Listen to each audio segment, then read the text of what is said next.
Assalamualaikum warahmatullahi wabarakatuh. My name is Adinda Destiara Nuralifah, and in this video I want to telling about cross-cultural understanding. Cross-cultural understanding. Terminology within the cross-cultural communication field can sometimes be baffling in those reading the literature, websites, or promotional material. So, by learning cross-cultural is not only learning a culture, but also learning the language and vice versa. When learning a language, we must also learning the culture too.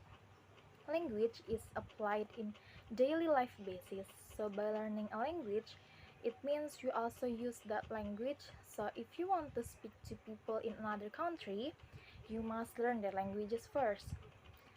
And in this video, I want to tell you about what is cross-cultural and intercultural, what is the differences between these two, and what is cross-cultural knowledge, cross-cultural sensitivity, and cross-cultural competence.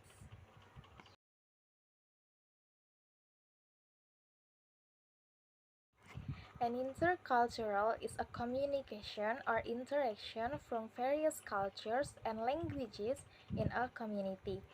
So it's like when we are in a community and there are so many different backgrounds from people that we interact with, it is called intercultural communication. Cross-cultural understanding simply refers to the basic ability of people within business to recognize, interpret, and correctly reaction to people, incidents, or situations that are open to misunderstanding due to cultural differences. So, cross-cultural understanding, it is like our ability to understand people who have different background cultures from us to avoid a misunderstanding due to cultural differences. And the difference between intercultural communication and cross-cultural is intercultural is a communication that are having a different background such as culture and language in a community or in a certain situation. Meanwhile, cross-cultural understanding is ability to understand a language or other people habits who have different background from us, so we can avoid a cultural differences which can lead to misunderstanding. So learning cross-cultural is not only learning but also understand the differences to avoid misunderstanding. And the fundamental intention of cross-cultural training is to equip the learners with the appropriate skills is to attain cross-cultural understanding. So, if we want to learn about cross-cultural understanding, or we have a training about a foreign culture, like if we want to work or study or continuing study in another country, like study abroad, there is a training that related to the language and culture of the country. So it is like we not only learn about the languages but also the cultures, customs, traditions, or manners so that we can behave well and avoid the misunderstanding.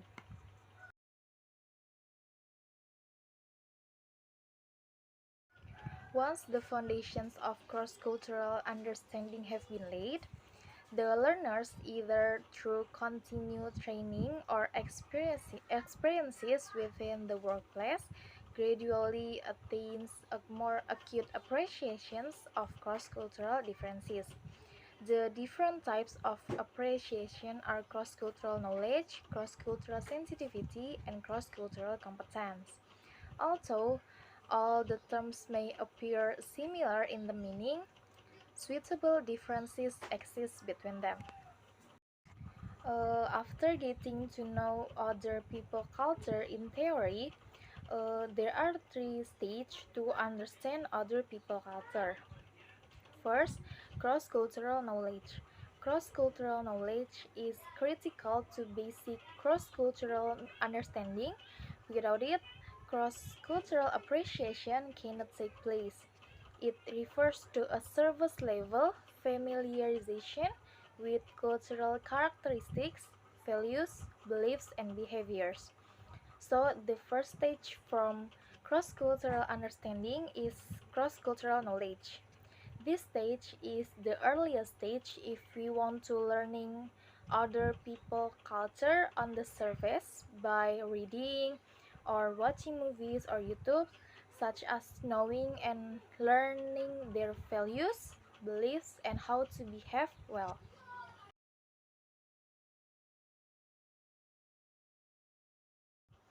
Second, cross-cultural sensitivity.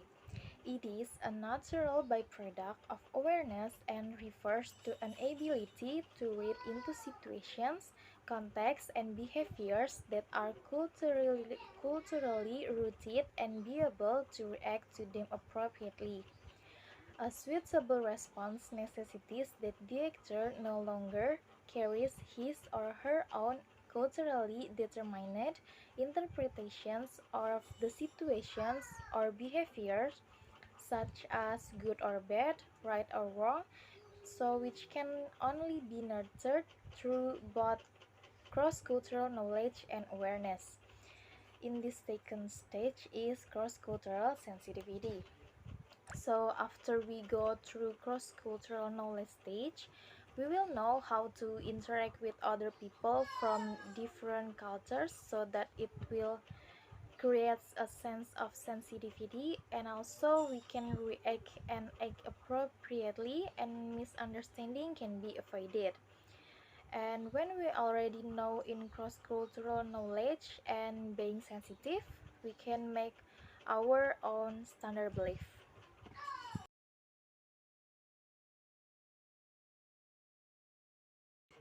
The third and the last, cross-cultural competence. Cross-cultural competence is and should be the aim of all those dealing with multicultural client, customers, or colleges. A competence is the final stage of cross-cultural understanding and signifies the actor's ability to work effectively across cultures.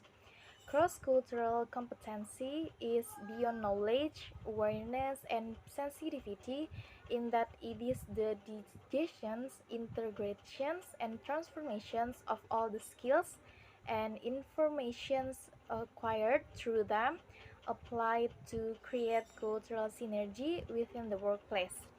And the last stage is cross-cultural competence.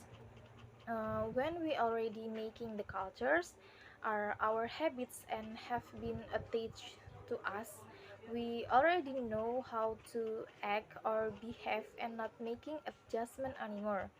So we already do something that is also doing by the citizens or the natives of the country, as like we do in our old culture or our old habits. And that's all for my video about cross-cultural understanding. And thank you for watching it. Wassalamualaikum warahmatullahi wabarakatuh.